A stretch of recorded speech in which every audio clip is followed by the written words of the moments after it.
Donc, je travaille maintenant à Versailles et j'en ai fait un conflit d'intérêts majeur puisque je fais de l'OLEP et j'accompagne les urologues qui se mettent à cette technique lors de leur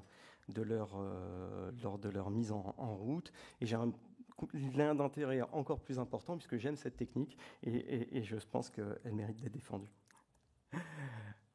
Historiquement, et tu l'as présenté, voilà à quoi on a été biberonné, voilà ce que l'on a appris. ICP, RTUP monobipolaire, adénomectomie voix haute, tu nous as rappelé les volumes. Je vais pas redonner toute la littérature que tu as très bien illustrée. Ça, c'était historiquement. Actuellement, j'ai rajouté donc l'apparition, il y a 20 ans, il faut le noter, hein, de l'OLEP. Donc on a aujourd'hui des études qui ont 20 ans de recul sur cette technique. Et les techniques que nous rassemblons aujourd'hui sous le même acronyme, hein, EEP, énucléation endoscopique de la prostate, parce que c'est bien la même chose que nous faisons, quelle que soit la source d'énergie, que l'on fasse de l'OLEP, du GreenLEP ou du TULEP. On fait de l'énucléation endoscopique et c'est bien la même technique. Eh bien, cette énucléation endoscopique de la prostate, aujourd'hui, elle est recommandée quel que soit le volume prostatique. Tu l'as présenté pour les recos de l'EAU, de l'AUA et celle de la FU auquel nous participons tous les deux, et je vais le reprendre maintenant. L'énucléation robotique ou adénomectomie mini-invasive, aujourd'hui, peu de données randomisées, prospectives sur le sujet, donc une place qui est proposée en alternative, on va le voir avec les recos de la FU, à l'adénomectomie par voie haute, et peut-être qu'elle trouvera sa place pour les très hauts volumes dans les années à venir, une fois que des données solides, robustes auront été établies. Les recommandations de l'AFU, on a parlé, l'actualisation 2021, tu l'as très bien dit, la RTUP mono bipolaire, 30-80 cc, recommandation de grade A, on a des études les plus puissantes sur le sujet, randomisées, prospectives. La vaporisation Greenlight, elle a sa place elle aussi pour les mêmes volumes, 30 à 80 cc.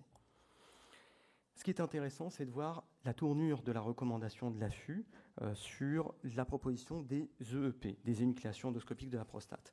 Traité chirurgicalement et symptômes modérés à sévères, là, rien de nouveau, en alternative à la RTUP et à la VH. Déjà, on introduit le fait que, quel que soit le volume, et tu l'as très bien illustré avec ta revue de la littérature, moins de 80, plus de 80, plus de 150 grammes, on a des résultats comparables en termes d'efficacité et meilleurs en termes de sécurité que les techniques, que les gold standards antérieurs, ce qui explique l'évolution des techniques aujourd'hui, et on le verra dans les diapositives suivantes.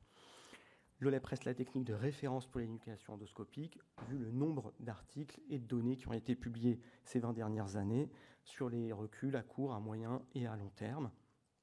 C'est une recommandation de grade A. Pour la VH, en revanche, il y a eu un recul, ou en tout cas une modification de la recommandation, puisque pour les plus de 80 grammes, la VH est recommandée en cas d'indisponibilité de la technique d'énucléation endoscopique.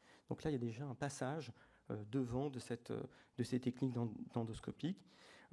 Pour l'adénomectomie mini-invasive, comme je le disais juste avant, c'est proposé dans les centres qui n'ont pas la technique d'énucléation endoscopique. Donc on voit bien que ces techniques d'endoscopie sont passées au premier plan, sont considérées aujourd'hui comme le gold standard dans les recommandations, y compris les recommandations françaises. En somme, c'est la seule technique qui est applicable à tous les volumes. C'est d'ailleurs la raison pour laquelle elle a du succès et un nombre croissant d'urologues s'y mettent. Tu l'as montré avec les chiffres de l'HAS. Ici, j'ai résumé pour fixer les idées, les données qu'avait présentées Grégoire Robert au forum du CTMH l'an dernier. Entre 2017 et 2021, ce sont les chiffres français, la RTUP en 2017 représentait 71% des techniques opératoires, ou en tout cas des actes chirurgicaux réalisés pour l'adénome de prostate. L'énucléation endoprostatique, les énucléations endoprostatiques, 17% et la VH, 9%. 5 ans plus tard, en 2021, la RTUP ne représente plus que 59% du panel. Elle a diminué de près de 20%. L'adénomectomie par voie haute s'effondre de 30%. Elle passe de 9 à 6%, alors que dans le même temps, l'énucléation endoscopique de prostate augmente de quasiment doublé. Elle augmente de 17 à 32%. Néanmoins, la RTUP, et tu l'as rappelé, reste la chirurgie prédominante. Aujourd'hui encore en 2022, en 2021 en tout cas. Puisqu'un nombre croissant d'urologues se mettent à l'énucléation endoscopique de prostate, pour ceux qui le font, y a-t-il encore un intérêt à connaître le volume prostatique ? Tu l'as très bien illustré, j'ai remis ici simplement 2 études qui démontrent que l'efficacité et les risques sont similaires, comme tu l'as dit tout à l'heure, quel que soit le volume prostatique lorsqu'on réalise une énucléation endoscopique de la prostate. Là, c'est sur l'OLEP, mais il y a des résultats similaires avec les 2 autres techniques. La seule différence qui était observée, elle concernait la durée opératoire. J'ai pris cette étude à laquelle participait Vincent Mizrahi, qui est un panel de différentes techniques innovantes pour le traitement de la VH. On a ici, on va suivre simplement cette courbe qui concerne donc les EEP.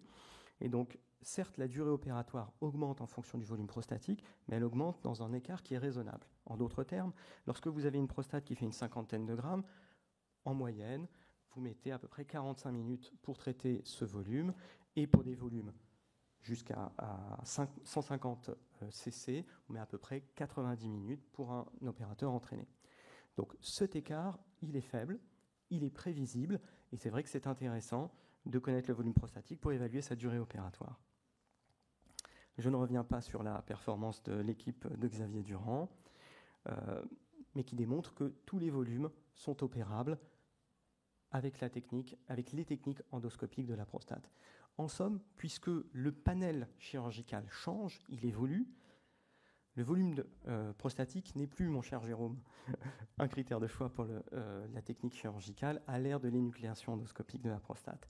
Il subsiste un intérêt, à mon sens, c'est de connaître la durée opératoire. C'est intéressant pour prévenir le patient, c'est intéressant pour notre collègue anesthésiste, pour la durée opératoire, et rien de plus. Voilà, je vous remercie.